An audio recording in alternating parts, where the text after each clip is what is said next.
A ver si nos entendemos de una puta vez. ¿Alguna vez te has preguntado por qué coño uno se callaba? ¿Por qué no vivía normal, como tú? ¿Por qué no fue todo más fácil? Quizás hasta has pensado, si fuera yo, lo diría y punto. Claro. Como si tú supieras lo que es llevar esta piel cada día de tu vida, sintiendo que no encajas. Te hablo de esas preguntas tuyas, de esas ideas que sueltas y que joden, porque simplifican una vida que ni te hueles como ha sido. Una vida peleada a cara de perro contra el miedo. Y no un miedo cualquiera, ¿eh? El miedo de verdad, el de los años 70, 80, 92.000 en este país, cuando ser maricón era jugarte el tipo cada día. Un laberinto de vivir a escondidas, de mirar por encima del hombro, de esperar la hostia. ¿Sabes lo que es sentir las miradas clavadas en la nuca por la calle, en el cine, en el puto autobús, solo por existir? Eso no era un mal día, era la puta normalidad para muchos. Y detrás de eso, lo gordo, chavales que no pudieron más y se fueron para el otro barrio. Gente asesinada a palos por ser quienes eran, vidas destrozadas por el puto odio. ¿Entiendes ahora por qué uno no iba con un cartel colgado diciendo, soy gay? ¿O todavía no te enteras? Escribo esto desde las entrañas, con la rabia que aún quema y el orgullo que me sostiene. No es para echarte la bronca, o bueno, quizás un poco sí, es para ver si así, hablando claro como el agua, te enteras de una puta vez. Para que te asomes un segundo a lo que fue y sigue siendo esto para muchos. Sin adornos ni hostias. Es para ti, si alguna vez abriste la bocaza y juzgaste sin tener ni puta idea. Y es para mí, joder, para no olvidar nunca de dónde vengo ni todo lo que costó llegar hasta aquí. A ver si así, coño, nos entendemos. ¿Y sabes por qué salimos un día al año a liarla por las calles, con las banderas, la música a tope y el brilli brilli? ¿Por qué celebramos eso que llaman orgullo? Porque nos sale del alma y porque nos lo debemos. Es por todos los que soñaron con algo tan jodidamente simple como querer a alguien, darse un beso en público, ser ellos mismos, y se comieron el asco, los insultos, las miradas de odio, la paliza. Es por todos los que tuvieron que vivir una vida de mentira, ahogados por dentro. Es por los que se quitaron la vida porque no aguantaban más. Es por los que mataron por maricones, por bolleras, por travestis. Por todos ellos y ellas.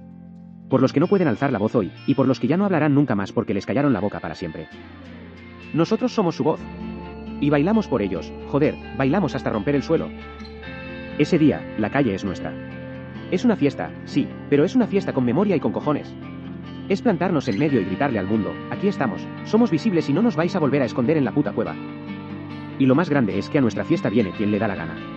Hombres, mujeres, niños, niñas, quien sea que venga a sumar. Porque esto no va de poner etiquetas, va de ser personas. Va de celebrar que estamos vivos, que amamos, que sentimos, a pesar de todo y de todos los que no querían. Por eso tenemos un día. Por eso montamos el pollo en la calle. Para que todos los que alguna vez se sintieron el bicho raro, el error, el que sobraba, sepan que hay un sitio para ellos, que no están solos, coño ya. Y sí, que se vengan hasta los que antes nos miraban por encima del hombro, pero que vengan a respetar, a escuchar y a entender de una puta vez que esta alegría nuestra está amasada con mucha lucha, mucha rabia y muchas lágrimas. Libro 1, La herida oculta. Capítulo 1, El comienzo, 1987, Infancia temprana en Parque Alcosa. Nací aquí, en Sevilla, Hospital Virgen del Rocío, un 7 de marzo del 87, eran las 6 de la tarde. Soy Piscis, y quizás por eso, por esa sensibilidad, esa conexión con lo emocional, con el arte. Ya desde crío me sentía distinto, diferente, buscando refugio en los lápices, en el papel. Mi propia llegada al mundo ya fue un presagio, un aviso del camino que me esperaba, un nacimiento tardío. A los 10 meses, con la complicación de la falta de líquido amniótico, un puto drama. Pero salí adelante, pesé 4 kilos, con pelo rubio y ojos claros que luego, con el tiempo, se oscurecerían, perdiendo esa luz inicial como si la vida misma empezara a apagarla pronto. Mi madre, Carmen, Sagitario del 59, independiente, directa que te cagas, siempre contaba lo guapo que era, como las enfermeras, nada más limpiarme. Me vistieron y me pasearon por todo el hospital porque decían que estaba ya terminado, completamente formado al nacer tan tarde. Ella, mi madre, casi ni pudo verme al nacer, después de pasarse el último mes yendo al hospital casi a diario por la falta de líquido. Quizás ya entonces, en esa llegada complicada, en esa separación temprana, se intuía que mi vida no iba a ser como la de los demás, que ya empezaba marcada por la dificultad. Mis padres, Carmen y Ricardo, el Acuario del 56, un tipo original, a veces con un punto rebelde o humanitario, se habían casado en enero del 78, ella ya embarazada con 21 años, imagino que por las presiones de la época, sin mucha ayuda familiar y con la necesidad urgente de buscar un piso donde empezar, en esa España que apenas despertaba de una dictadura. Él, Ricardo, era el pequeño de 5 hermanos por parte de su familia paterna, Pepi, la mayor, nacida sobre el 46/47, una mujer que por sus actos demostraba ser clasista, manipuladora, envidiosa y directamente mala con su propia gente, según contaba mi padre, Annie. La más humilde de todos, siempre alegrándose por los demás, nació para servir y fue la primera en irse, dejando un vacío y el recuerdo de su bondad, Manuel, Maki, un alma rebelde con ganas de pasarlo bien sin compromisos ni responsabilidades, dado al alcoholismo vivía como un nómada, y Estrella. Esta última, Estrella, la más joven de las hermanas, era una figura compleja, algo manipulable, según contaba mi padre, y con un carácter que podía explotar de pronto para luego quedarse como una balsa de agua. Físicamente llamaba la atención, tenía una apariencia algo descuidada, gafas enormes y un aire masculino en su forma de vestir. La verdad es que nunca sentí una conexión fuerte con esa rama paterna, mi vida, mis afectos, siempre tiraron más hacia el lado materno. Mi madre, Carmen, era hija de mi abuela Angustia, Angú para nosotros, nacida ya por el 25 o 26, casi 100 años tiene y ahí sigue, aunque ahora muy deteriorada, casi inmóvil, cuidada principalmente por tía Ani y mi madre, mientras tía Manoli se desentiende, y de mi abuelo materno, Rafael, nacido sobre el 32/33, 7 años más joven que ella, hijo de mi otra bisabuela, Serafina, la curandera. Mi abuelo Rafael murió joven, con 51 años, creo que yo ni había nacido. Así que apenas lo conocí más que por relatos. La casa de la abuela Angú, en Parque Alcosa, ese era el epicentro de nuestra infancia, el lugar donde todo pasaba. Aquel barrio, levantado a finales de los 60 y principios de los 70 en la periferia, sobre antiguas dehesas, era un hervidero de familias obreras, muchas llegadas de pueblos o de otras zonas de Sevilla, buscando un futuro en plena crisis económica posfranquista. Un entorno que, aunque lleno de vida, también arrastraba las dificultades de la época, incluyendo problemas sociales como el paro y, como intuiría más tarde, la lacra de la droga que golpeó fuerte a tantos barrios similares. Allí nos juntábamos los tres hermanos, Daniel, Leo del 79, el mayor, 9 años más que yo, con aire de líder, el único que conoció al abuelo Manuel, y que más tarde se iría a vivir con la abuela paterna, quizás por estudios de electricidad, quizás escapando del ambiente de casa, ya que apenas venía a vernos. Él mismo contaba cómo de niño tuvo que cargar con la responsabilidad de vigilarnos, sintiéndose explotado, lo que quizás marcó su carácter chulillo y posterior. Hoy la relación es distante, Zeus, Tauro del 88, el pequeño, un año menor, más tranquilo, pecoso, de ojos y pelo negro, viviendo una infancia aparentemente más normal, aunque ya se le notaba ese punto pícaro y travieso de las candelas y las casetas en la calle, y quizás imitando a Daniel en su forma de expresarse, y yo, en medio. Y los primos maternos, Lorena, Leo como Daniel, hija de mi tía Ani, mi madrina, los hijos del tío Kiki y tita Loli, Macarena, María, Francisco Javier, los hijos de tía Manoli y tío Mimi, Jenny, Juan Antonio, Cristian. Y siempre allí, mi tía Inma, Sagitario, hermana pequeña de mi madre. Aunque fuera adulta, tenía esa chispa juvenil. Su cara reflejaba a esa mujer con personalidad de niña. Para mí, fue mi tía, la que recuerdo que me cogía en brazos y me limpiaba. Y también fue mi gran amiga de juegos durante la infancia. Lógicamente, con el tiempo yo crecería y esa etapa de jugar juntos quedaría atrás para mí. Pero ella seguiría siendo la amiga de juegos de mis primos, y más tarde incluso de los hijos de ellos. Era como una más de nosotros, recuerdo incluso cómo discutía con mi hermano Zeus como si ambos fueran críos. Daba igual que Zeus tuviera 5 o 7 años, si le decía algo. Mi tía se picaba y le contestaba de igual a igual, jaja. Era la cómplice perfecta, la que se sentaba conmigo a dibujar en el Diseña tu moda, uno de mis pocos refugios creativos. Recuerdo las risas en casa de la abuela, sus historias, pero también sentía la tensión, joder, siempre flotando ese mal rollo crónico entre mi abuela y mi padre, algo que nunca se arregló y que, de una forma u otra, nos salpicaba, enturbiando esos momentos familiares. Capítulo 2, La primera daga, guardería, 1990-93. Desde muy crío, en la guardería Adelfa, o quizás era la Manuel Cortina, la memoria a veces patina, en ese parque Alcosa de bloques enormes y plazas duras, empecé a sentirlo. Que era diferente. Y no lo supe por mí, me lo hicieron saber a gritos. Maricón. Esa puta palabra. La primera vez que la oyes, con 3 o 4 años, sin saber ni qué coño significa, pero notando el veneno en la voz del que la escupe, la intención de herir, es un puñal directo al alma. Y se queda ahí, clavada, doliendo para siempre, marcando un antes y un después en tu forma de estar en el mundo. En ese instante, sin tener ni zorra idea de sexo ni de nada, entendí que algo mío, algo profundo, algo que yo era motivo de burla, de asco, de rechazo a ojos de los demás. El primer golpe. El que te roba la inocencia de cuajo. Y con esa palabra me lo robaron todo, joder, la libertad de descubrirme, el derecho a explorar quién era sin el miedo metido en el cuerpo. Mi niñez, mi juventud, el primer beso. ¿Las mariposas en el estómago? ¿El baile de fin de curso? Todo a la mierda. Todo quedó condicionado por esa puta palabra, por ese estigma que me colgaron como una diana en la espalda. Y en ese momento, tan pequeño, se activó la alarma interna, un estado de alerta constante. Una vigilancia agotadora que ya no me abandonaría. Mis padres, mis putos pilares, mi refugio, no podían enterarse. Nunca. Jamás. Se convirtió en mi lema secreto, mi verdad oculta, mi condena, mientras los niños soñaban con ser héroes. Yo soñaba con jugar con muñecas y tenía que esconderlo. Capítulo 3. Vivir con máscaras, infancia, 1992-94. La guerra con el chupete. La de vueltas que dio eso. Lo tuve hasta que terminé la guardería, aferrado a él como a un ancla en medio de la tormenta que ya intuía. Mi madre venga a insistir, y yo resistiendo. Recuerdo ir a casa de mi tita Annie, mi madrina, mi ser de luz, y ponerle el chupete a su perra Tina, la Yorkshire loca. ¡Qué risa me daba! Tita Annie me compraba los chupetes blancos, incluso el de cólico, enorme. Un día, en un arrebato infantil, lo tiré por la ventana. Mami, chupé, adiós. Ya tiré yo ventana. Lloré como un loco cuando me dijo que no había más, y ella, mi ángel guardián, apareció con otro blanco. Ella, joder, ella siempre estaba ahí, la luz en mi oscuridad incipiente. Yo ya era espabilado, sabía que lo del chupete no estaba bien a mi edad, así que lo escondía, aunque a veces la necesidad ganaba. Mi tita Annie a veces me llevaba a la guarde. Y su casa era el único puto sitio donde podía quitarme la máscara, donde podía respirar sin miedo. Allí sí. Me dejaba pintarme, ponerme sus tacones al ritmo de CC Catch, jugar a ser quien me diera la gana sin roles de mierda. Ella lo veía todo, siempre supo quién era yo, y me aceptaba. Por eso saltaba, con su gracia, cuando mi padre soltaba alguna perla homófoba, defendiéndome sutilmente. Como aquella vez, con 5 o 6 años, que me corrigió por cómo me senté. Siéntate como un hombre. Me hice el tonto, sentándome de golpe, camuflando mi diferencia con humor para que mis hermanos rieran. Alivio momentáneo. Pero la alarma interna ya sonaba fuerte. En la guardería, conocí a otra Lorena. Su nombre me gustó tanto que se lo sugerí a tita Annie para mi prima.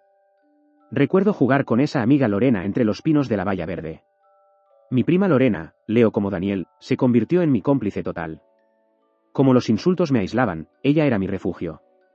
Pero la homofobia de mi padre era una sombra constante. Con Lorena jugaba libre, pero si él aparecía, zas, a reprimir gestos, a volver a la careta de niño normal. Con 5 años ya captaba sus comentarios despectivos sobre los gays en la tele, su asco. Esa violencia verbal era el pan nuestro de cada día en casa, las discusiones, los insultos entre ellos sin importar que estuviéramos delante. Mi padre podía llamar a mi madre hija de puta o lo que fuera sin cortarse un pelo. Y llegó el día del muñeco Ken de La Bella y la Bestia. Mi primera Barbie masculina. ¡Qué puta ilusión! Zeus también lo quiso. Genial, pensé, así no doy el cante. Pero al llegar a casa de tita Annie, mi padre, es de niñas. Mi madre intentó quitarle hierro, pero mi tía intervino. Sí, hasta Zeus lo tiene. Yo escuchaba desde el cuarto de Lorena, alerta total. Mi miedo a él, a su ira, a su rechazo, no empezó ahí, venía de mucho antes, de heridas más tempranas. Tengo grabada a fuego una imagen, aún en Alcosa, en aquel ambiente que ya empezaba a mostrar su dureza. Antes de mudarnos, yo tendría 4 o 5 años como mucho. Mi padre me dijo que fuera con él, íbamos a ir a la joyería a comprarle algo de oro a mi madre, una sorpresa. Pero al volver, estalló la tormenta. No sé si fue por el dinero o qué, pero se pusieron a discutir a gritos. Mi madre, supongo que cabreada por el gasto, le cantó las 40. Y él entró al trapo enseguida. Yo solo quería escapar de allí, me iba a mi cuarto, pero al pasar por el pasillo, mi padre se giró. Tenía los ojos inyectados en sangre, la cara desencajada por la ira, mordiéndose la lengua. Me agarró fuerte, bruscamente, y me zamarreó. Y entonces, con esa voz que se le ponía, de chulo de cárcel, me escupió: «Eres una maricona chivata. Fuera de aquí, maricona». Maricona. No maricón. En femenino. Como si quisiera humillarme doblemente, negarme hasta la identidad que él mismo me imponía. Me quedé helado. Sin palabras. Solo pude irme a mi cuarto a llorar en silencio, muerto de miedo, pensando que encima me pegaría si creía que yo le había dicho algo a mi madre. Él seguía llamándome de todo desde fuera. Esa cara de odio, esa violencia, esa palabra usada como un arma, con solo 4 o 5 años. Así se siembra el terror que te acompaña toda la vida. Recuerdo la comida de la guardería, me encantaba. Tanto que luego la de casa me costaba. Cuantos almuerzos castigado, mi padre, a veces, me quitaba comida a escondidas para que mi madre no me dejara allí toda la tarde. Vomitar por empacho de remolacha. Las siestas en hamacas naranjas. Despertar y que nos rociaran con nenuco, ese olor dulzón a limpio mezclado con el de tiza y plastilina. Y el pelo castaño dorado, con el corte doble cuello hasta los 17, cuando la calvicie me obligó a raparme. Pero no todo era malo, joder. Fuera de la guarde, mi infancia tuvo momentos felices, Lorena, tita Annie, la casa de la abuela. Los veranos en los nietos, en el campo de los primos. Las fiestas de disfraces de tío Mimi. Recuerdo una brutal, escenario, concursos. La urbanización llena de críos, la piscina, el bar. Yo era uno más, aunque mi alerta interna nunca se apagaba. Llevaba el disfraz de Batman de Zeus, porque el mío, de despertador, acabó destrozado tras las burlas en el colegio. Otro trauma más a la colección. Las Navidades. Escribir la carta a los reyes. Yo, cagado, pedía cosas normales. Lorena pedía lo que yo quería, y metía mis deseos en su carta. Mi ilusión era jugar con sus regalos. Recuerdo también la diferencia en los regalos, tita Annie nos daba un detalle a todos, pero tío Kiki regalaba a Zeus y a mí no. Otro pinchazo más, otro recordatorio de que yo era distinto, desplazado hasta en la propia familia. Quizás no supo cómo tratarme, o no quiso hacer el esfuerzo. Y la tensión en casa. Las veladas de primavera en Parque Alcosa. Recuerdo una especialmente turbia. Mi padre bebiendo desde temprano. Yo queriendo subir a casa. Zeus ilusionado con sus pistolas de plástico para el concurso. Sentí pena por su inocencia, por su falta de sentido del ridículo. Sabía que se reirían.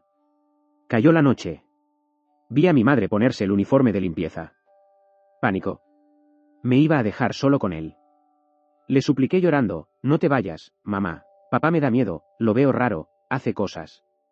Ella, intentando quitarle hierro, se fue. Me quedé solo, sintiendo la tristeza, la lástima por ella, la vergüenza por él. Vergüenza. Como las putas veces que mi padre se olvidaba de recogernos de la guardería. Zeus y yo, en el banco verde, esperando, bajo las miradas criminales de los profesores que murmuraban, otra vez no. Padre desastre. Y el abuso diario en la guardería. El año que estuve solo, el peor. Palizas, intento de robo del desayuno, escondites en el recreo. El mismo cabrón que me seguiría acosando en primaria. Cuando entró Zeus, intentaba acorralarme si él no estaba cerca. No me dejaban vivir. Y el incidente del dedo de la niña. La puerta de hierro, la patada, el grito, la sangre, mi reacción casi automática tapando la herida, llevándola a conserjería. Ver los huesos, los tendones, recoger el trozo de dedo, y mi puto padre que no llegaba ese día. El infierno. Las peleas gordas en casa fueron antes de la mudanza. Recuerdo huir 2 veces, a casa de la abuela y de tita Annie. Recuerdo a mi padre fuera, alterado, amenazando, apagando una colilla de ducados en el suelo con chulería. Yo, muerto de miedo, desconfiando de todos. Zeus, ajeno, en su niñez. Y en medio de todo, con 5 años, muere abuela Mercedes. Pocos recuerdos, pero su historia, contada después por mi padre, sería clave. Recuerdo a mi madre señalando la diferencia, Zeus llegaba sucio de jugar, yo, impecable. ¿Cómo iba a mancharme, si apenas jugaba, si solo intentaba esconderme? A los 6 años, paso a primaria, al CEIP Averroes. Más insultos. Más miedo a ser descubierto, con Daniel allí. Aumenté el camuflaje, la máscara. Más tímido, más apartado. Lento en clase, no veía bien. Tardaron hasta los 9 en ponerme gafas, otro motivo de burla. No veía la pizarra, era el último, y por miedo a mi voz, a la vergüenza, no decía nada. Mi problema crecía en silencio. Capítulo 4, El destierro, mudanza a San José, 1994. Y entonces, el cambio radical. La mudanza a San José de la Rinconada, allá por el 94, cuando yo tendría unos 7 u 8 años. Ahí se acabó mi infancia feliz. Se acabó la poca libertad que tenía, adiós a mi confidente Lorena, adiós a mi refugio con tita Annie, adiós a todos los que me querían como era. La soledad se convirtió en mi nueva sombra permanente, la represión, mi única forma de existir. Perdí una parte de mí mismo en ese traslado forzoso, sintiendo un desarraigo brutal. La situación económica en casa era desesperada, habíamos perdido el piso de Azaín en Alcosa. Mi padre, desesperado, pidió ayuda. Llamó a la puerta de tita Annie, la materna, y nada, no recibió ayuda, su marido incluso investigó nuestras deudas como si fuéramos delincuentes. Y la hermana Annie, paterna, tampoco. Mi abuela angustias, en lugar de apoyar, cada vez que nos quedábamos en su casa en verano, aún tratándose de su hija y sus nietos, ella iba preguntando a los vecinos qué hacíamos en su casa, como si estorbáramos. El rechazo dolía, venía de todas partes. Nadie nos quería, nadie nos echó un cable. Justos de dinero, a veces pidiendo fiado en la tienda del barrio, siempre pendientes del sueldo fijo de mi madre, porque mi padre, aunque ganaba más cuando trabajaba, era inestable. La única que finalmente consideró ayudarnos fue su hermana Estrella. Pero no fue fácil. Mi padre contaba que tía Pepi, con su veneno, había intentado convencerla de que no lo hiciera, de que nos dejara en la puta calle. Y al principio, por lo visto, la influencia de Pepi o el propio carácter de Estrella, manipulable, cambiante, hicieron que dudara o incluso se negara. Mi padre tuvo que humillarse, suplicar de rodillas, llorar, comerse todo su orgullo. Recuerdo la angustia de esos momentos, la incertidumbre, hasta que finalmente, en uno de esos cambios de humor suyos, como cuando la tormenta pasa y llega la calma, Estrella cambió de opinión y cedió, dejándonos vivir en el piso que tenía en San José. Un respiro, o eso parecía entonces. La sensación de no tener un lugar seguro, de depender de la voluntad cambiante de otros, se clavó hondo. Capítulo 5. Sobrevivir en San José, 1994-98. En San José, el problema de mi padre con el alcohol fue a peor, se descontroló del todo. Si en Sevilla ya había caos, las peores experiencias las viví sin duda allí. Vi cómo mi padre se hundía en la bebida, perdía trabajos, y a veces, me dejaba tirado en casas de extraños donde no encajaba. El caos se apoderaba sobre todo de las noches.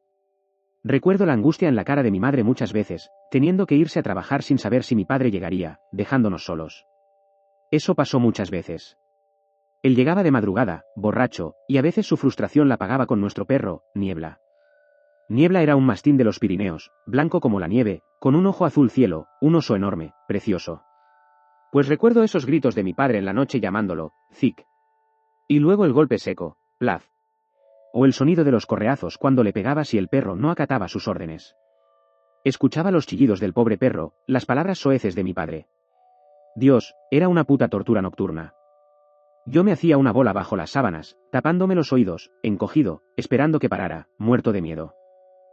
Esa violencia y esa falta de control iban de la mano de la precariedad más absoluta. La falta de dinero era constante. Hasta el punto de que un día fui a mi hucha, esa que tenía forma de libro y donde metía con ilusión las pocas monedas que conseguía, y la encontré vacía. No recuerdo cuánto habría, pero sí la sensación de vacío, de desconsuelo, de que algo mío, algo íntimo, había sido violado. Mi padre me dijo, sin más, que había tenido que cogerlo para comprarle comida al perro. Otra forma de sentirme impotente, de ver cómo la inestabilidad de casa nos robaba hasta las pequeñas ilusiones. Mi madre también estaba agotada de la situación, de sus borracheras, de su inacción. A veces, él se quedaba dormido por la mañana y no nos despertaba para ir al colegio.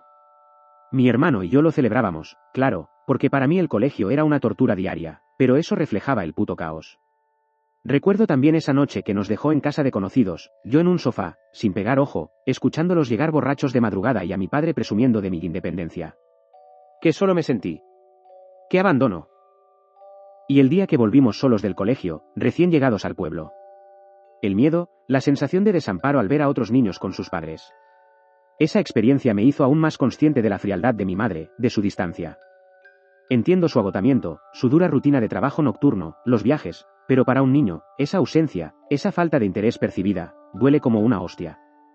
Sentía que éramos una carga. Zeus lo vivía distinto, más inocente. Yo desperté a la cruda realidad a base de golpes. Llegamos a San José de la Rinconada en el segundo trimestre, por eso repetimos curso. Mi padre eligió para mí el CEP Júpiter porque parecía más bonito que el otro colegio del pueblo, al que fue Zeus. Quizás pensó que un entorno mejor me ayudaría, pero se equivocó de lleno. Aterricé allí, grandote, alto para mi edad, pero con mi voz y mis gestos afeminados que saltaban a la vista. Desde el primer puto día, el infierno. No era miedo, era pánico, pavor. Un acoso constante, diario, que no cesaba nunca. Los niños, en pandilla, se me acercaban no solo para gritarme maricón, sino para añadir que mi padre también lo era. Recuerdo sus caras de asco, de repugnancia, como si fuera un violador, algo inmoral. La palabra maricón era una daga diaria. El recreo y educación física, una tortura. Nadie quería estar a mi lado, como si tuviera la lepra. Odiaban mi presencia. Soledad absoluta. Mi único ritual, escribir la palabra en papeles y destruirlos. Mi único contacto humano en el recreo, hablar a través de una reja con el niño de 5 años de una vecina. Eso era todo. Me pasaba el tiempo mirando al suelo, dando vueltas, intentando ser invisible. Empecé a engordar por la inactividad y la ansiedad. Odiaba mi físico. El corte de pelo horrible, las gafas de culo de vaso que me hacían los ojos enormes y se oxidaban, la ropa de chándal que parecía de viejo porque no encontraba otra cosa para mi tamaño. El cuadro era patético. En clase, el pánico a hablar, a que me sacaran a la pizarra. Encima, sin libros para algunas asignaturas, teniendo que depender de compañeros a los que obligaban los profesores, sintiendo incluso la molestia de algunos maestros. Otra humillación más. Y si el colegio era un infierno, en casa tampoco encontraba un refugio seguro, ni siquiera con mi hermano Zeus. Mi padre le presionaba constantemente para que estuviera pendiente de mí, para que me llevara con él. Imposible. Zeus era un niño más de allí, a veces abusón él mismo, incluso repitiendo insultos homófobos. A veces usaba su fuerza conmigo, otras me ignoraba. Y yo lo entendía, sus amigos eran mis acosadores. ¿Cómo iba a llevarme con ellos? Así que, muchas veces, era yo quien me escabullía, me escondía, porque volver a casa solo significaba tener que dar explicaciones. Esa dinámica solo profundizó mi soledad y marcó la distancia que crecería entre nosotros. Las noches eran mi único refugio, pero un refugio de lágrimas silenciosas. Fui consciente desde muy pequeño de todos los problemas, el alcohol, la falta de dinero, las tensiones. Y a toda esa carga familiar le sumaba la mía, ser diferente, el acoso. Cargué con demasiado desde crío. Me odiaba. Odiaba mi cuerpo. Odiaba mi voz, mis gestos, todo. Realmente, quería estar muerto. Con 9 años, la desesperación era tan profunda que llegué a contemplar el suicidio. Recuerdo perfectamente la escena, yo, frente al espejo del baño, mirándome con asco, las lágrimas cayendo, la cuchilla de afeitar en la mano, y esa voz interior cruel diciéndome, eres repugnante, no tienes valor ni para matarte. Sentía que no encajaba en este mundo, que mi feminidad era una puta condena. ¿Cómo seguir fingiendo? En aquella época y lugar, ser gay era peor que ser yonki. Y para rematar el cuadro, con el tiempo entendimos la trampa del piso de tía Estrella, estaba embargado. Otra puta carga más, otra espada de Damocles sobre nuestras cabezas en medio del caos. Los profesores me dieron por imposible, clases de apoyo. Mi padre apoyaba mis dibujos, sí, pero nunca fue a una tutoría, nunca preguntó por qué coño odiaba ir al colegio. Ir a clase cada día era como tener que recorrer el corredor de la muerte. Una angustia constante. Las pocas amistades que hice en Alcosa se perdieron, porque aunque volvíamos a Sevilla a ver a la familia, yo jamás regresé a esa plaza, a ese lugar de mi primera infancia. De alguna manera, el pueblo de San José me marcó a fuego, me convenció de lo que los demás decían que era, y no quise volver atrás, a lo que fui antes de ese destierro.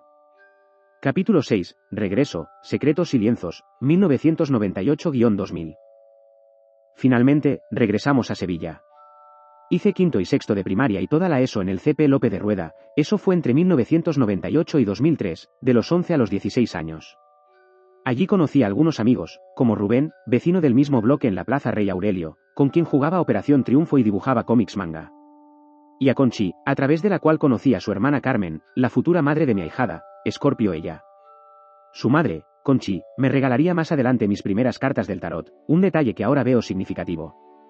Yo tendría unos 14 o 15 años cuando conocí a Carmen.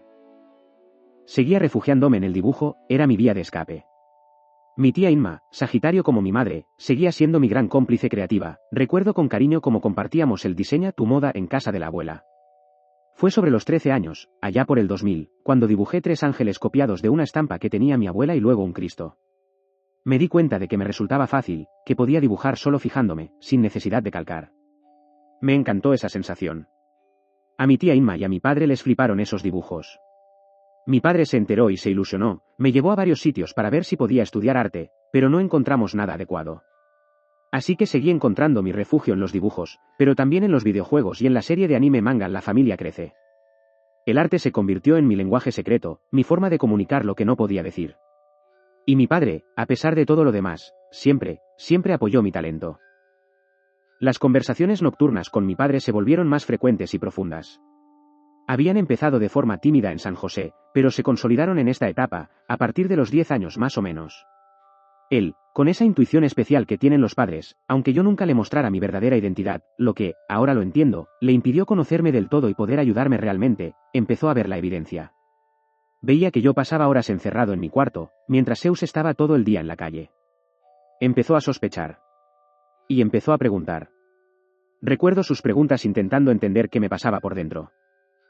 Fue también sobre los 10 años cuando me contó la historia de su madre, la abuela Mercedes, y los secretos de su familia. Me habló de su sonrisa contagiosa, de su debilidad por los dulces, de su piel clara y sus ojos azules, rasgos que, según él, yo había heredado. Me reveló la historia oculta, que ella tuvo a sus 3 primeros hijos, Pepi, Annie, Manuel, con su marido legal, pero que este pasaba mucho tiempo fuera, y que el padre de mi abuela, el abuelo Manuel, un marinero que había sobrevivido a naufragios, se quedó a vivir con ellos y fue el padre biológico de los 2 últimos hijos, mi tía Estrella y mi padre Ricardo. Un secreto que Mercedes se llevó a la tumba. Mi padre recordaba cómo su padre legal notaba diferencias en el trato que el abuelo Manuel daba a los nietos, mostrando un cariño especial por mi hermano mayor Daniel, su descendiente directo. También me contó las enormes dificultades que pasaron al perder el piso, el dolor que sintió al ver que nadie de la familia les ayudó. Solo su hermana Estrella.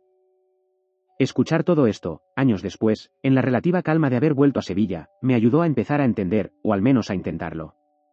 Me paro a pensar en él, tan joven entonces, cargando con tantos problemas, la falta de curro estable, su lucha con la bebida, una mujer que quizás no le daba el apoyo que necesitaba, la herida reciente por la muerte de su madre, la traición de su propia hermana Pepi, la humillación de tener que rogarle a Estrella. Supongo que él también debía sentirse terriblemente solo, incomprendido. Y de alguna manera, quizás quería que su historia, su verdad, se supiera, que alguien le escuchara. Por eso, quizás, buscaba esas charlas en la noche. Mi padre creía que tenían que hablarnos sin tapujos, contándonos la cruda realidad de todo. Y aunque ahora entiendo su intención, yo sigo pensando que un poco más de tacto, sobre todo conmigo que ya llevaba mi propia cruz a cuestas, no hubiera estado de más. Pero fueron esas conversaciones, precisamente por su honestidad brutal, las que empezaron a tender un puente. Ahí, en la oscuridad de la noche, era cuando lo veía más humano, más cercano, y a pesar del miedo que aún sentía a veces, a pesar de que la sombra del diablo de sus enfados seguía ahí, esas charlas nocturnas me encantaban. Eran un resquicio de conexión real, un intento de entendimiento mutuo que contrastaba con el infierno del día a día, aunque fuera casi imposible para mí borrar del todo el terror de episodios como el de la joyería. Capítulo 7, Papá. Soy gay, 2000-2007. Supongo que mi padre, al contarme todo esto, al ver nuestra propia realidad, sin trabajo fijo, él bebiendo para encontrar consuelo, la familia rota, mi madre distante, las peleas, sintió que nos perdía. Y él jamás permitiría que eso pasara. Mi padre, ese hombre que ha amado a sus hijos por encima de todo, que luchó sin apoyo, que estuvo en el infierno y enfrentó a sus demonios cara a cara, un padre que daría la vida por nosotros. Algo cambió radicalmente en él. Dejó de beber. Se centró en nosotros, en construir una vida, en poner los cimientos que hoy tenemos. En esas charlas nocturnas me reveló verdades sobre la vida, sobre el amor, sobre la aceptación. Me habló con una honestidad brutal de la importancia de ser uno mismo, de no tener miedo a ser diferente. Sus palabras resonaron en mí de una forma increíble, me dieron fuerzas. He visto a mi padre llorar y emocionarse al contar su historia, al recordar cómo, sin la ayuda de nadie, logró sacarnos adelante. Esas lágrimas, esa emoción cruda, me permitieron comprender la profundidad de su amor, de su sacrificio, y valorar aún más su fortaleza. Ese cambio radical, esa capacidad suya de reinventarse y luchar contra todo, quizás era su naturaleza acuario, humanitaria y original, saliendo a flote para salvarnos. Después del Lope de Rueda, pasé al IES María Moliner, donde estuve entre 2003 y 2007, de los 16 a los 20 años, cursando de primera a cuarto de ESO y repitiendo segundo. Mi adolescencia fue un puto calvario. La soledad se hizo más densa, más pesada. El instituto era un campo de minas emocional, burlas constantes, insultos, agresiones. Maricón. La palabra me perseguía. Seguía con mi ritual de escribirla en papeles y destruirlos, como si eso sirviera de algo. La búsqueda de mi identidad era una lucha interna agotadora. ¿Quién coño era yo? ¿Cómo podía encajar en un mundo que me rechazaba? La feminidad que sentía dentro era una condena, una marca imborrable. ¿Cómo seguir fingiendo? Ser gay era peor que ser un yonki, una puta sentencia de muerte social. La frialdad de mi madre, sus palabras hirientes a veces, me destrozaban por dentro. Su falta de apoyo, de comprensión, era un abismo entre nosotros. A los 18 años, en pleno verano, aprovechando que mis padres se iban y me dejaban solo en casa con mis hermanos, dejé de comer. Los insultos constantes habían hecho mella. Desarrollé un trastorno alimentario, principios de anorexia, una forma autodestructiva de expresar mi malestar, de tener control sobre algo en medio del puto caos que sentía. Cuando mis padres volvieron y vieron mi pérdida de peso brutal, empezaron las peleas, porque yo no veía la realidad, estaba metido en mi propia espiral. La música seguía siendo mi vía de escape, mi refugio. Desde los 6 años, descubrí a Aqua, su ritmo pop y dance me transportaba a otro lugar. Más adelante, mi hermano Daniel me introdujo a The Prodigy, su fuerza electrónica y su rebeldía me atrajeron, aunque reconozco que sus videoclips me daban bastante miedo.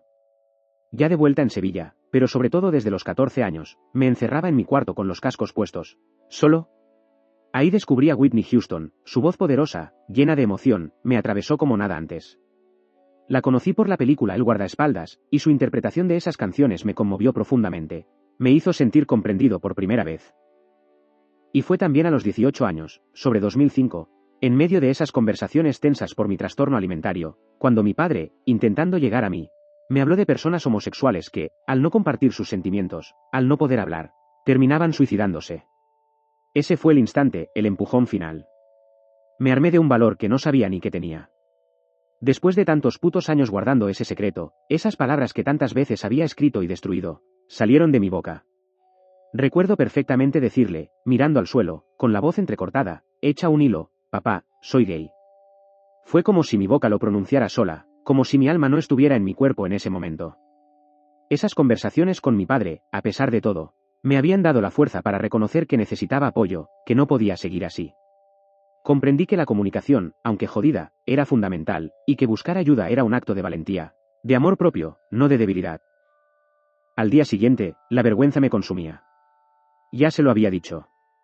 Ya sabía todo eso que había intentado ocultar durante toda mi vida, todo eso por lo que me habían pegado, humillado, todo eso que había influido en mí desde que nací. Y esa vergüenza me hizo entender algo crucial, ahora tocaba aceptarme de verdad. Aceptar mi homosexualidad en público, para poder avanzar, para poder contestar a todos los que me habían humillado. Tenía que estar preparado para lo que viniera, porque en esa época, en una sociedad tan marcada por la religión, la homosexualidad no tenía cabida. Sabía que me tocaba vivir una transición dura de cojones, pero decidí seguir fiel a mí mismo, afrontar lo que viniera y luchar para poder seguir viviendo, por muy crueles que fueran los demás. Decidí empezar a vivir estando vivo, dejar de estar muerto en vida. Sin embargo, algo que me dijo esa misma noche resonaba con fuerza y dejaba claro que su aceptación tenía matices homófobos. Ahora que lo has dicho, no vayas a traer a ningún hombre a casa, ¿eh? A mí. Mientras, mis hermanos llevaban amigas y novias a casa, conocía unas cuantas, y Zeus era el más descarado, durmiendo allí a veces con chicas que ni conocíamos. ¿Por qué ellos sí y yo no? Nunca llamó a mis parejas por lo que eran, siempre mis amigos o amiguetes, un trato muy distinto al que les daba a las parejas de mis hermanos. Un claro ejemplo de esa doble vara de medir. Capítulo 8. Empezar a vivir, 2005-2007. Poco después de esa conversación, con 18 años, encontré mi primer trabajo formal. Dependiente de confecciones durante 3 meses, empecé el 1 de junio de 2005. Y hacia los 19 a 20 años, entre 2006 y 2007, me empecé a acercar al colectivo gay. Conocí a Quique y Marta, que vivían en Alcalá. Con Marta viví muchas risas y anécdotas. Hoy está casada y es madre, y a través de ellos a Fran, mi gran apoyo posterior, que murió de cáncer tras mi vuelta de Polonia, y a Juanlu. Era mi primer círculo LGTBI, y mi puerta de entrada a un mundo donde quizás podría encajar. En el instituto también tenía mi grupo de amigos, Conchi, su hermana Carmen, Samuel, Luis Miguel, Bea. Y a los 18 conocí a Rosaura, la hermana mayor de mi amigo Rubén, con quien empecé a descubrir la vida nocturna. Empezaba a respirar, a encontrar gente, a salir del armario no solo en casa, sino poco a poco, al mundo. Libro 2, Espejismos y abismos. Capítulo 9, Estudios y primeros amores, 2007-09. Seguí intentando encauzar mi vida. Entre los 20 y los 22 años, 2007 a 2009, hice un grado medio en hostelería y restauración en el IES Heliópolis. Con 21, en septiembre de 2008, curré como encargado en la tienda de moda Minimal, gestionando personal, stock, escaparates. Ahí aprendí bastante. Antes de meterme en la relación que marcaría esa etapa, tuve un rollo fugaz con Abraham, un testigo de Jehová que conocí en la discoteca Sacha. Fue breve pero intenso, aunque terminó 2005-2007. Poco después de esa conversación, con 18 años, encontré mi primer trabajo formal. Dependiente de confecciones durante 3 meses, empecé el 1 de junio de 2005. Y hacia los 19 a 20 años, entre 2006 y 2007, me empecé a acercar al colectivo gay. Conocí a Quique y Marta, que vivían en Alcalá. Con Marta viví muchas risas y anécdotas. Hoy está casada y es madre, y a través de ellos a Fran, mi gran apoyo posterior, que murió de cáncer tras mi vuelta de Polonia, y a Juanlu. Era mi primer círculo LGTBI, y mi puerta de entrada a un mundo donde quizás podría encajar.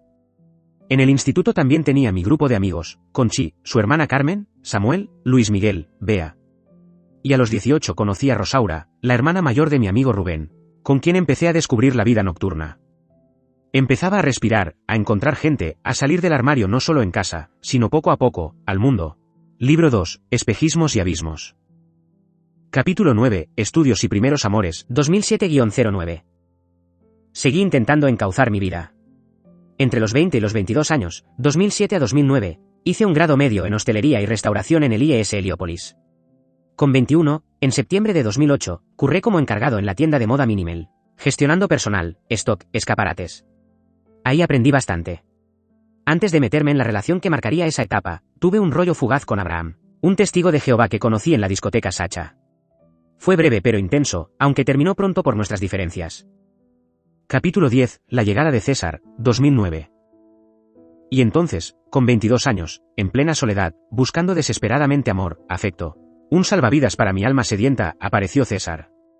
Andaluz, unos 4 años mayor que yo, moreno, con pecas, ojos color miel que cambiaban con la luz, sonrisa fácil, risa contagiosa, pero detrás de esa fachada, una inseguridad brutal. Capítulo 11, en la telaraña. Su insistencia, sus palabras dulces al principio, su historia personal de trabajos duros y sueños rotos, y sobre todo, la lástima que me daba, me atraparon. Caí de lleno en una relación tóxica que se alargaría 7 putos años. Al principio la manipulación era sutil, el control disfrazado de protección, pero pronto se convirtió en la norma, chantaje emocional constante, lágrimas de cocodrilo incluidas, mentiras sobre todo, especialmente sobre su identidad sexual, no había salido del armario con su padre. Y yo desarrollando una dependencia emocional brutal. Nunca estuve realmente enamorado, joder, volvía una y otra vez por pura lástima después de sus súplicas y numeritos. Como aquella noche que salí de fiesta con Fran y Juanlu a una discoteca y él no paró de mandarme mensajes hasta que se presentó allí con el coche de una amiga, llorando a lágrima viva, y me llevó de vuelta a casa. Me sentía un puto extraño cuando estaba con su familia, un intruso en su mundo, sus conversaciones, sus costumbres, sus risas, todo me resultaba ajeno, me sentía desplazado, invisible, recordándome mi propia historia de desarraigo. ¿Por qué coño me obligó a ir en Reyes a su casa a abrir mis regalos solo mientras todos me ignoraban? ¿Por qué me obligó a ir a una boda y presentarme como un simple amigo? Y nuestra intimidad, un puto desastre. Nunca funcionó bien. Él me había dicho que era activo, pero en la práctica no lo era. Lo intentamos 1000 veces, pero siempre sentí que era por obligación, no por deseo. Cada vez que intentábamos tener sexo, él siempre quería, pero yo no disfrutaba. Cuando le decía que no me gustaba como lo hacíamos, me mandaba callar para seguir él a lo suyo. Por la forma en que me tocaba, yo sabía perfectamente que no era activo, pero él insistía en que sí lo era y que le encantaba. Pasó mucho tiempo hasta que finalmente reconoció que no siempre había sido activo, que también había sido pasivo, pero que conmigo sí lo era. Mentira. Lo dejé infinidad de veces, incapaz de soportar una relación basada en mentiras y manipulación. Y él siempre recurría a las lágrimas, al chantaje emocional. Incluso llegó a ir a terapia psicológica para intentar recuperarme. Y yo, como un gilipollas, una y otra vez, lo perdonaba, atrapado en ese ciclo de mierda, en esa dependencia asfixiante. Capítulo 12, La familia elegida, paralelo a César. Mientras aguantaba todo eso con César, entre 2009 y 2011, de los 22 a los 24, hice otro grado medio, esta vez en Comercio y Marketing en la Escuela Mercantil de Sevilla. Y en junio de 2011, con 24 años, empecé a trabajar como secretario técnico en el Ayuntamiento de Sevilla, un puesto con bastante responsabilidad. Fue a través de César que conocí a Grassi, que era amiga suya. Y Grassi me presentó a Lolo, que era amigo suyo de la infancia, nacido un 23 de octubre de 1980, Libra/Escorpio. Lolo, hoy en día, es como mi hermano. Desde el minuto 1 que lo conocí, me cayó de puta madre. Lo vi un tío muy trabajador, campechano, humilde, y bastante despistado, lo que me hacía mucha gracia. Su sentido del humor, su sinceridad, su forma de ver la vida, todo conectaba conmigo. Era auténtico, transparente, no tenía miedo de mostrar sus vulnerabilidades. Esa honestidad me atraía, me hacía sentir seguro, aceptado. Con Lolo podía ser yo mismo, sin máscaras. Empecé a conocer la fiesta de House con él, la de veces que hemos ido los dos a comprar hielo juntos. Ja, ja. Nuestra amistad se fue haciendo cada vez más fuerte, hasta el punto de considerarnos hermanos. Capítulo 13, Romper cadenas, 2016. Tras 7 largos años de idas y venidas, de mentiras y dependencia, lo puse entre la espada y la pared. Confesó que su padre no sabía que era gay, que llevaba años mintiéndome sobre su identidad sexual, que en realidad no era activo, aunque conmigo lo había intentado ser. Esa noche lo dejé definitivamente. Me fui de su casa con la determinación de no volver jamás. Pero 4 meses después, la puta soledad y la necesidad de afecto me pudieron, y cometí el error de intentar retomar la relación. Fui a su casa, llorando como un idiota. Me rechazó con una crueldad que me dejó hecho polvo, solo has sido una cara bonita para mí. En ese momento, hundido, me lo creí. Pero con el tiempo, sanando mis heridas, me di cuenta de que su rechazo no definía mi valor, que solo era un reflejo de su propia inseguridad, de su complejo de inferioridad. Al romper con él, Gracie, la amiga que nos presentó, se dedicó a rajar de mí a nuestras espaldas, diciendo a amigos comunes que no pegábamos, que se veía venir. Me dolió profundamente. Encima les decía, tengo que hablar con Borja, pero nunca lo hizo. Lolo fue el único de todo ese grupo que siguió acordándose de mí, el único que me llamaba para vernos, que se preocupó. Eso le dio el lugar de familia en mi corazón. Cuando Lolo lo dejó con su pareja María, un año después de mi ruptura con César, yo estuve ahí para él, apoyándolo en todo, llamándolo incluso en Navidad estando con mi familia, nunca lo dejé solo. Ahí se forjó nuestra hermandad de verdad. Hoy somos familia. El tatuaje que compartimos es el símbolo de esa conexión inquebrantable. Capítulo 14. Nuevos lazos, viejos patrones, 2016. Después de cerrar la puerta a César y distanciarme de Gracie, mi círculo de amigos empezó a tomar la forma que tiene hoy. Conocí mejor a Carmen, Piscis como yo, por una anécdota tonta en un aparcamiento. Fuimos uña y carne durante un tiempo, dormía en su casa, salíamos juntos, hablábamos todos los días por WhatsApp, una conexión brutal, aunque con el tiempo nos distanciamos. Ella fue el nexo para conectar más a fondo con Pili, mi hermana, alma gemela, Aries/Tauro, y con su marido canijo, Acuario, ambos de 2 hermanas. Pili entró de lleno en mi vida después de que empezara a distanciarme de María, mi gran amiga de la adolescencia, y antes de que Verónica se convirtiera en alguien fundamental. Mi círculo de confianza en ese momento, pre-Polonia, incluía a Carmen, Pili, canijo, Darío, a quien ya conocía y que sería clave después para conocer a Vero, y Jairo.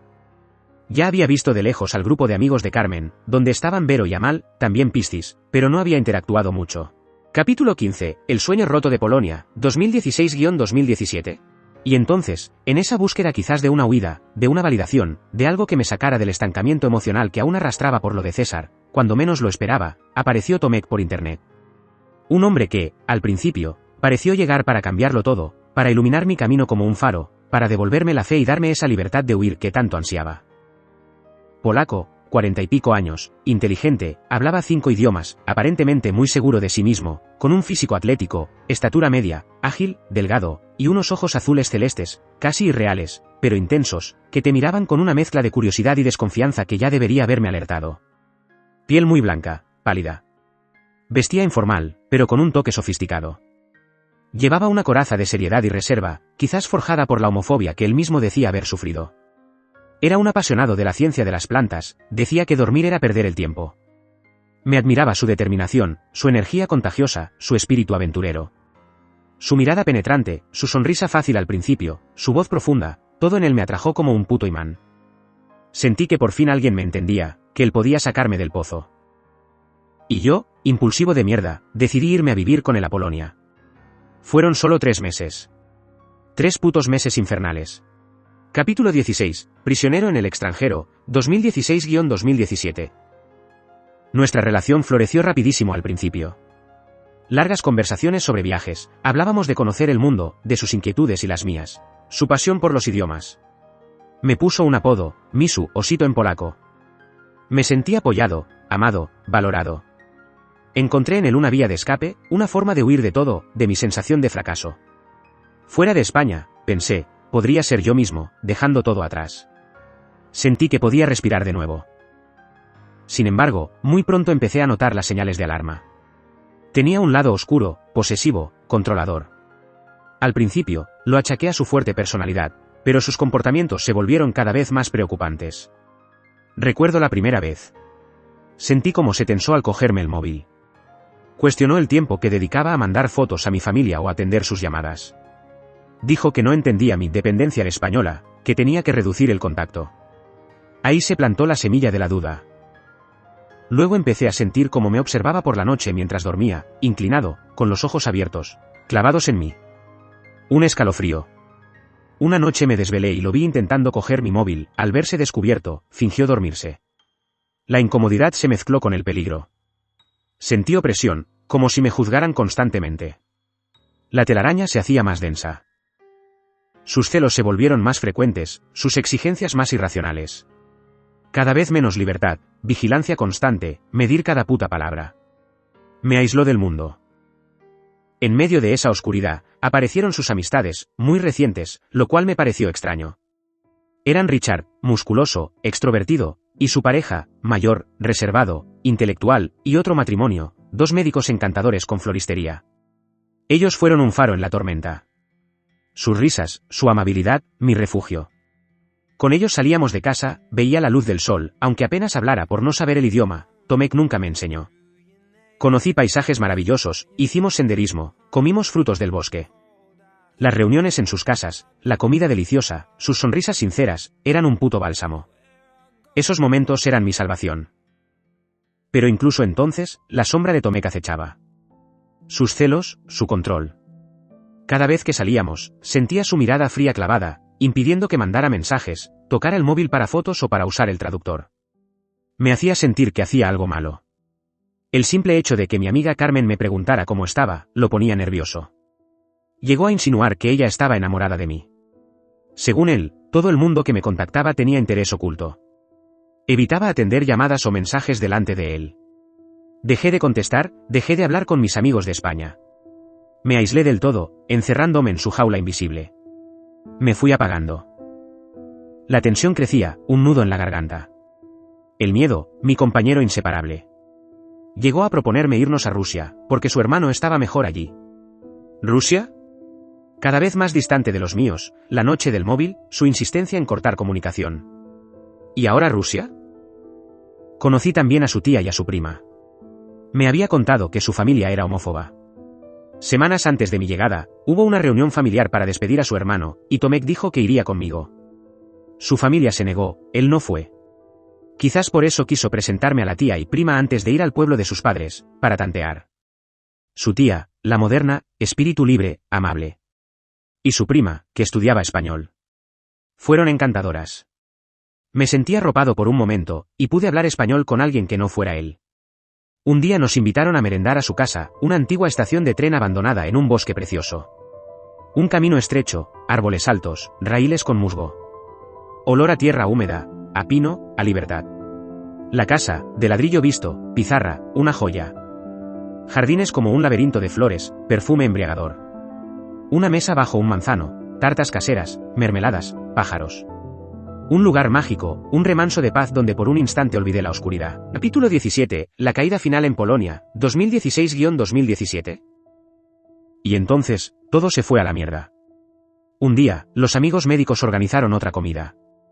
Richard y su pareja no fueron, extraña coincidencia. Fuimos los médicos, Tomek, yo, y otras amistades suyas con amigos extranjeros. El restaurante era espectacular, lujoso, naturaleza dentro, patio vivero. Mesa enorme, festín de comida polaca. Allí empezó mi verdadera pesadilla, vi la verdad de Tomek sin filtros. Llegamos, intentaron presentarse, yo apenas entendía. Durante el almuerzo, mandé fotos a mi madre, mintiendo, diciendo que todo genial. Me propusieron sentarme con ellos, pero Tomek dijo que no, que a su lado. Terminamos, propusieron karaoke. Todos cantaban. Yo no, súper tímido. Tomek cantó una, luego intentó obligarme a cantar con él. Le dije que no. Continué con mi móvil. Él insistió. Quiso que cantara Mónica Naranjo. Se puso enfermo, insistente, intentó obligarme a la fuerza. Tiró el micrófono con rabia. Se puso súper nervioso, como una olla a presión. La gente le decía que parara. Caos. Lo intentaron agarrar. Yo terminé sentado al final, acojonado. Intentaron tranquilizarlo, inútil. Se zafó y se abalanzó sobre mí, mirada heladora. En ese puto instante, los médicos se pusieron en medio, como un escudo, nos vamos, tú te quedarás con nosotros en casa. Yo no podía hablar. El médico me miró, tú y Tomek, ¿fin? Asentí, muerto de miedo. Me montaron en un taxi y me llevaron a su casa, sacándome de aquel infierno. Capítulo 18, Huida y supervivencia, 2016-2017. Al llegar a casa de los médicos, la hostia de realidad, país desconocido, sin idioma, extranjero, incomprendido, sin maletas, sin ropa, sin dinero, sin nada. Solo heridas del alma y pánico. Ellos, que apenas conocía, preguntando en polaco, un torrente incomprensible. Intenté usar el traductor, imposible. Estaba exhausto, temblando, boca seca, sin saber qué coño hacer. Nervios, sin poder llorar, músculos agarrotados, corazón a mil, sentía que me daba un infarto. Llamaron a Tomek, no cogió. Devolvió la llamada. Viendo que no podían ayudarme, solo entendieron que necesitaba mis maletas, le pusieron al teléfono. Tomek, ya en un taxi fuera, me dijo que bajara, voz sin opción a réplica. En ese segundo, lo supe, si bajaba, me iba a matar. Me iba a morir. Pero no tenía otra opción. Tenía que volver a por mis cosas. Nada más montarme en el taxi, él dentro, acechando. Le dije, temblando pero firme, que quería mis maletas, que me iba a España, que no me controlaría más.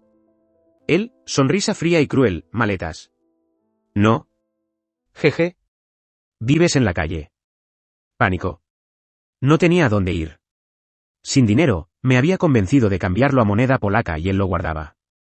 Atrapado. Al llegar al apartamento, gritó otra vez, vives en la calle. Como un disco rayado. Una bestia desatada. Cogió mis cosas y las lanzó por los aires. Intentaba detenerlo, hacer mis putas maletas, pero su furia era imparable. Forcejeamos, nos pegamos, danza macabra. Le tiré su móvil para ganar tiempo. Se volvió loco, me arrancó la camiseta, semidesnudo, vulnerable. Risa histérica, llanto falso. Gritaba en polaco. Me lanzó objetos, me echó a patadas como a un perro. Intentaba meter mis cosas en las maletas como podía. Me tiró 1 litro de leche encima, empapado, bautismo de humillación.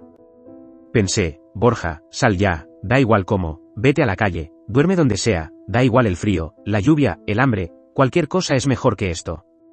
Instinto de supervivencia a tope. Salir ya. Me tiró azúcar encima, pegándose a mi piel mojada. Creo que intentaba ridiculizarme, porque vio que me iba, que su control se acababa. Desnudo, empapado, pegajoso, sin dinero, pensaría que no me atrevería, que me detendrían. Pero me levanté, con la fuerza de la desesperación, anduve hacia la puerta con mis 2 maletas. Y al bajar las escaleras, patada brutal en la espalda. ¿Qué? Manos ocupadas, no pude sujetarme. Intenté frenar con los pies, él seguía pateándome sin piedad. Me empujaba con saña. Bajé a trompicones, rodando, marioneta rota, desde un 2º piso a la planta baja. No sentía nada, solo pulso acelerado, impactos, manos en el suelo, adrenalina. ¡Dios!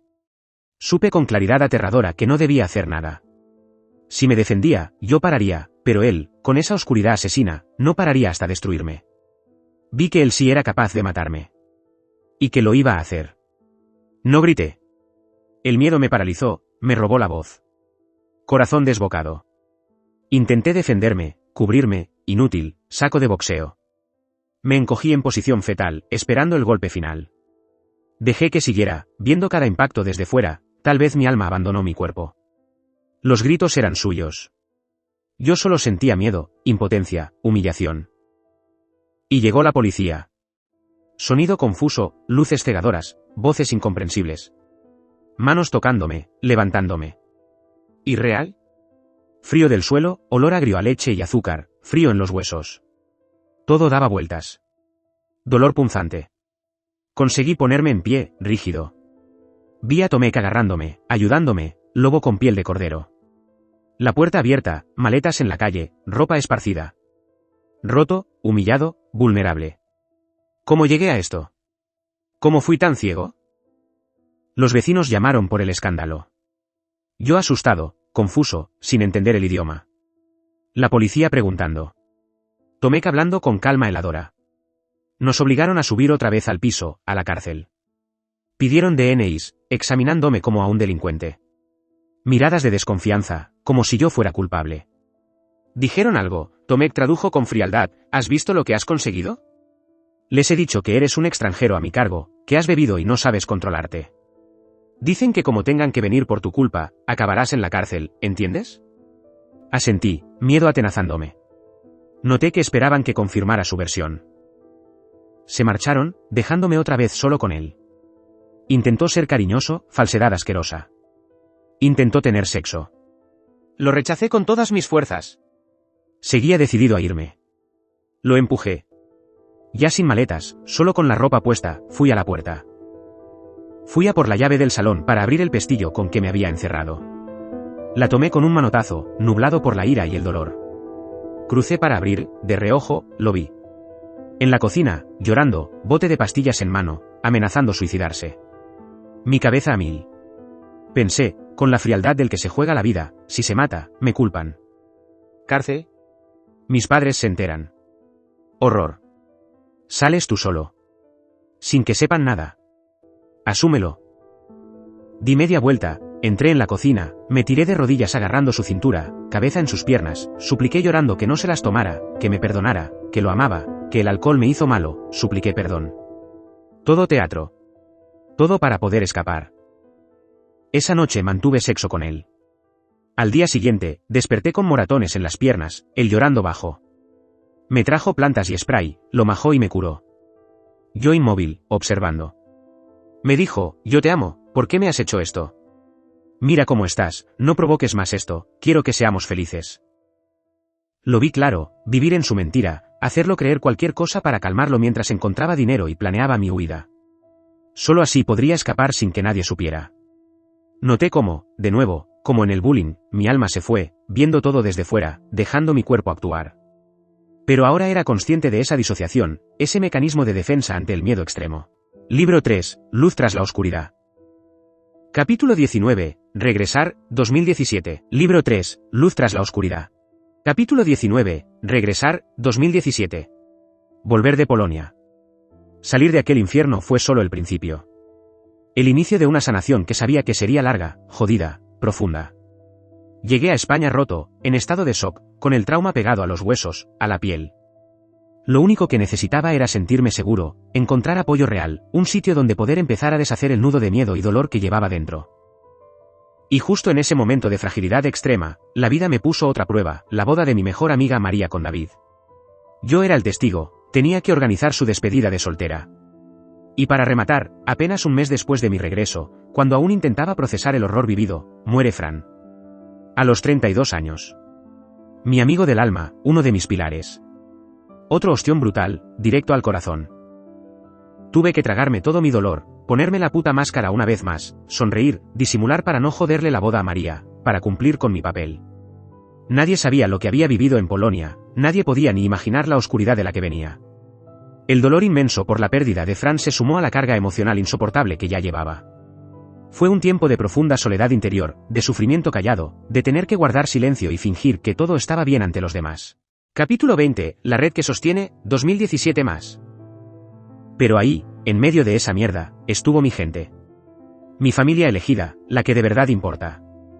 Vero, Aries pura, nacida el 1 de abril del 80, protectora, luchadora, se convirtió en mi pilar fundamental post-Polonia. Recuerdo la primera vez que nos vimos de verdad, pensó que era un borde. Pero su casa se convirtió en mi refugio, sus fiestas eran oxígeno puro, un espacio seguro. Vero era, y es, capaz de matar por los suyos, y sentí que me había adoptado. Me hizo sentir en casa. Y Recha, cáncer, leal, su pareja, aunque distante al principio, se convirtió con el tiempo en un buen amigo con el que reír. Y por supuesto, Lolo, mi hermano, siempre incondicional. Pili, mi alma gemela, con su fuerza, su cariño, su hogar como refugio. Juanlu, mi amigo fiel. Ellos fueron mi red, los que me sostuvieron. Erika y Freddy, con sus escapadas, risas, bailes, una vía de escape. Capítulo 21, Lealtades y fracturas, 2017 más. Claro que en ese círculo hubo movidas. Erika, otra luchadora, madre de Alan, era muy amiga de Vero. Pero tuvieron una pelea gorda que la distanció del grupo. Mi amistad con Erika siguió por separado. También traté más a Freddy, el de las fiestas de Vero, el que adelgazó, siempre con gorra, que luego tuvo líos con Erika. Y fue Vero quien me presentó a Claudia. En una fiesta, reapareció Grassi, curioso. Y conecté con otros círculos a través de Carmen, Parkin David Miss Davilota, y por él a José Luis Selui, las trillizas, y al DJ Juan Malvira la coneja. Y Amal, mi primera compañera de escapadas fiesteras con Fran, y Carol Torre, amiga de infancia de Fran y Juanlu. Y Rocío la gata, otra loca Piscis. Y mi otra familia el Vicky, y mis locas, Rocío la campanera, Juanmita Nicola-gay, mi comadre la Tata, mi granuja Quique Leo, Token, Paquita, Efren, Jimmy y Juanca, ellos, con sus historias, risas, escapadas, me dieron aire fresco, vida, fuerza. Capítulo 22, Nuevos horizontes laborales, 2015-2023. La vida tenía que seguir, había que comer. La parte laboral se fue reconstruyendo. En 2015, curré en Carrefour Macarena, responsable calzado. En 2017, en Carrefour San Juan, preparador online. Más tarde, mantenimiento en Parque Alcosa. Llegó el COVID, caos, ritmo inhumano. El estrés acabó llevándome a la rotura del menisco. Baja, negligencia, año y medio parado. Toda esa situación me hizo caer en una depresión profunda. Era como si el estrés acumulado de toda mi vida diera la cara de golpe. Me sumergí en un vacío, sin entender qué pasaba. Aún así, poner un pie delante del otro cada día, aunque costara horrores, fue una forma de reconstrucción. Capítulo 23, El despertar interior, 2021 más. Mientras reconstruía por fuera, algo profundo se movió dentro. Como si el trauma hubiera roto una coraza. Empezó con un sueño vívido con el abuelo fallecido de unos primos. Me abrió la puerta a explorar lo espiritual, astrología, budismo, ancestros, el cordón de plata. Mis sueños se convirtieron en encuentros con mis ancestros, mis abuelas Mercedes y Serafina. Sentía que me guiaban, me recordaban mis raíces. Y llegó Claudia. El fin de mi relación con ella dio paso a mi despertar. Ella, con su fe, sus consejos espirituales, fue mi guía. Me enseñó a confiar en mi intuición, a escuchar mi voz interior. Me ayudó a encontrar paz. Una gran amiga, aunque con un amor posesivo que chocaba con mi necesidad de libertad, lo que dificultó que entendiera mi distanciamiento durante la depresión. Fue un puto regalo en mi camino, aun con sus complejidades. Capítulo 24, Sanar con pinceles y palabras, 2021 más. Y en ese camino de sanación, redescubrí el poder de crear. La pintura, mi refugio infantil, volvió con fuerza a los 34. Y la escritura. Mis herramientas más poderosas, mi terapia. A través de colores, formas, palabras, empecé a procesar la mierda acumulada, a explorar mi identidad sin miedo, a sacar miedos, deseos. Pude conectar con el niño interior herido, escucharlo, cuidarlo, sanar sus heridas. Encontré un propósito, un lugar donde sentir que pertenecía, donde mi voz, ya fuera con pincel o teclado, por fin tenía sentido. Capítulo 25, El presente continuo, 2024 a 2025. Hoy, aquí estoy, con 38 años. Y sigo en ello. El camino no se acaba. Sigo aprendiendo a aceptarme, a perdonarme.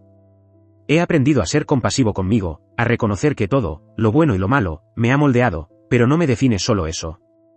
Soy más que mis cicatrices. Sé que soy valioso, merezco ser feliz.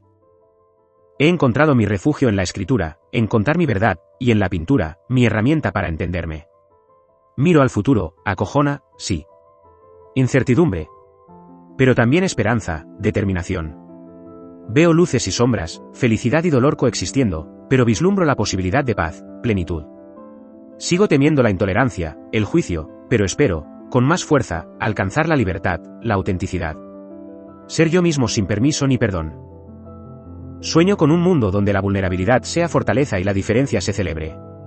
Sueño con ese coro de voces silenciadas alzándose en un grito colectivo de amor y aceptación. Y sé que no estoy solo, somos muchos buscando la luz. Juntos, podemos construir un futuro donde el eco silencioso del dolor se convierta por fin en grito de libertad. Capítulo 26. Reflexión final. La verdad desde las entrañas. Al mirar atrás, al repasar los senderos a veces jodidos, a veces luminosos, que he dejado aquí escritos, una verdad se planta en mi alma con la fuerza de lo vivido. Puede que mi vida no encaje en el molde de lo fácil o lo ideal que otros imaginan, pero hoy sé, y lo afirmo con orgullo y a pecho descubierto, que he tenido una vida vivida. Una vida donde cada emoción, de la alegría más bestia a la tristeza más cabrona, ha sido la señal inequívoca de estar vivo, de sentir hasta el tuétano. ¿Y qué coño significa haber vivido así? Para mí, es saber que he estado aquí, presente, con el corazón a la intemperie, expuesto a todo lo que la vida te trae, a su luz que deslumbra y a su dolor que te parte en dos. Y es precisamente por toda esta mezcla, por esta complejidad vivida en mi propia piel, que me entra la risa cuando alguien cree que puede juzgar o entender mis porqués o mis cuándos sin haberse puesto ni un segundo en mis zapatos. Vivir es, claro que sí, equivocarse. Es meter la pata a base de bien, Como en aquel viaje a Polonia buscando una huida que fue una trampa peor, es enredarte con alguien como César. 7 putos años. Mi primera pareja, seria, el primero que entró en casa, que conoció a la familia. Ahí aprendí lo que es la constancia, cómo se teje la confianza día a día, cómo alguien se hace parte de tu puta vida, de tu gente. Una lección sobre el tiempo y el aguante.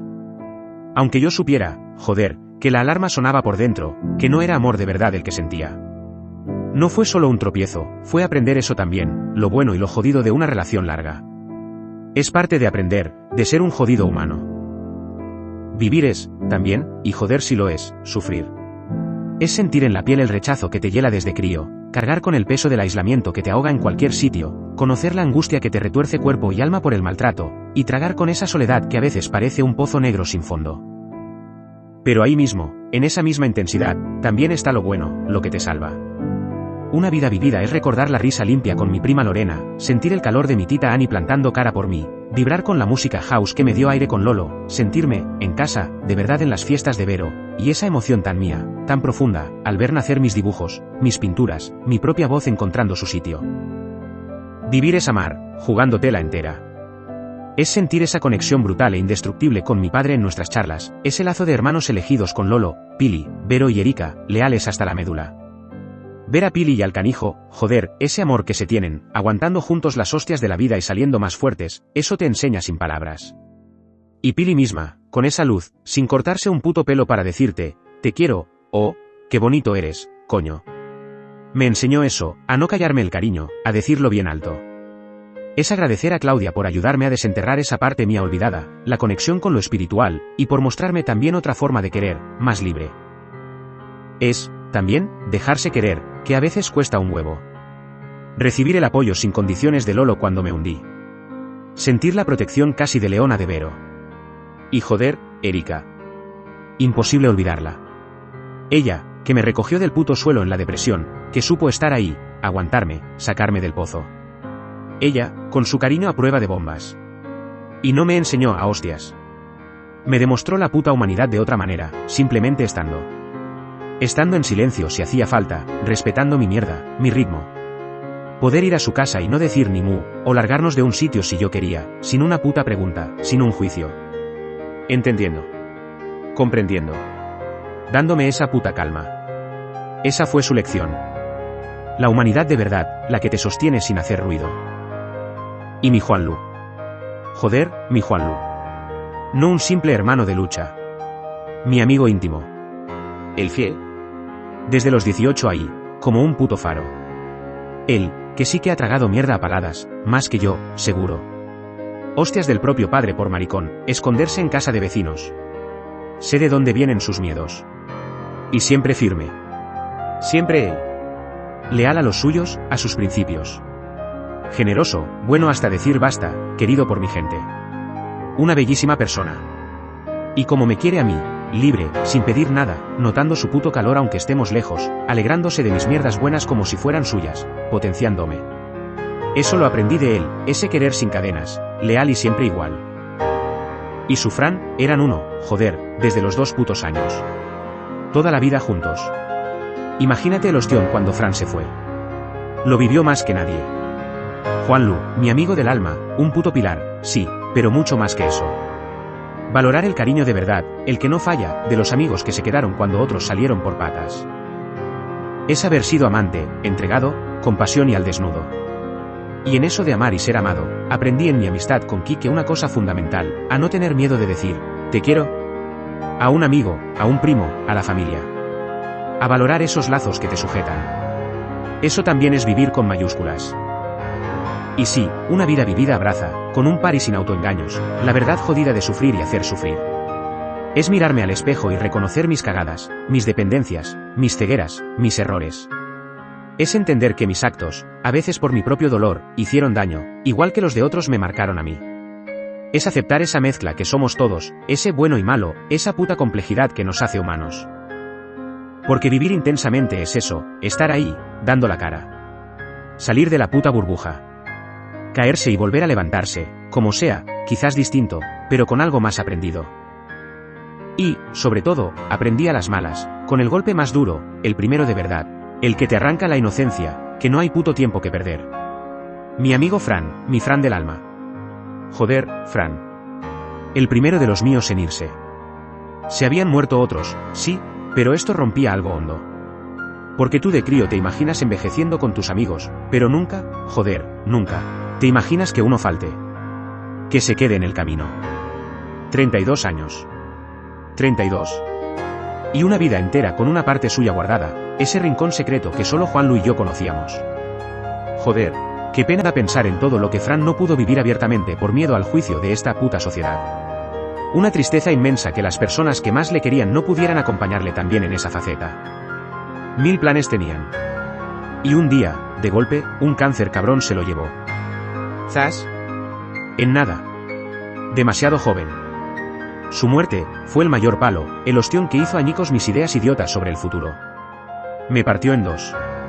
Y, además, cargar con ese peso añadido, el de nuestro duelo, el de Juanlu y el mío, con capas que otros no veían. No es comparar dolores, pero el nuestro llevaba la carga del secreto compartido, del silencio obligado. Una lealtad final. El ostión de entender, a hostias limpias, vive ahora, coño, vive hoy. Que mañana es humo. Solo tienes el puto presente.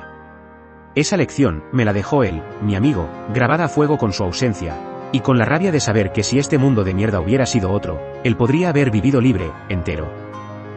Sentir el sol que te abrasa y el frío que te corta los huesos. No hay atajos para aprender, solo la experiencia, la que te curte. Y al mirar atrás así, con esta claridad, no puedo evitar sentir el peso de los años robados por el silencio, el que me impusieron y el que yo mismo me tragué. 18 años de crío y adolescente acojonado perdido, más otros 10 dando tumbos, casi 30 años. 30 putos años que la sociedad, con su veneno, le robó a ese niño del disfraz de despertador. Simplemente por creerse las mentiras que le contaron. Es un tiempo que jamás recuperaré, una herida que sigue ahí, una cicatriz que me recuerda el precio altísimo que pagué. Pero justo por eso, hoy elijo mirar para adelante. Leer esto en el futuro no será para lamentarme, sino para entenderme. Para pillar por qué soy quien soy, por qué pienso como pienso y siento con esta puta intensidad. Será para ver cada cicatriz no como una derrota, sino como una señal en mi mapa, la prueba de que sobreviví. Y lo haré respetando cada paso, los buenos y los malos, y queriéndome tal como soy, de una puta vez. Y en lo más hondo de ese quererme, está mi verdad, la única que me vale. La que le da sentido a todo y manda a tomar por culo cualquier dolor pasado. Cualquier tiempo perdido y cualquier opinión de listillos, si volviera a nacer, no elegiría ser diferente. No buscaría ser el hombre o la mujer que la gente dice que tienes que ser. Si volviera a nacer, sería gay. Porque eso soy yo, mi puta esencia. No es una parte de mí, no es algo que elegí, es el hilo rojo que ha tejido mi forma de ver el mundo, mis hostias, mis amores y mi manera única y mía de vivir esta vida vivida. Es esta esencia la respuesta final y punto, para cualquiera que venga a cuestionarme. Aceptar y amar esa esencia, con orgullo y sin dar explicaciones a nadie, es la base de todo. Mi única y puta fidelidad a mí mismo.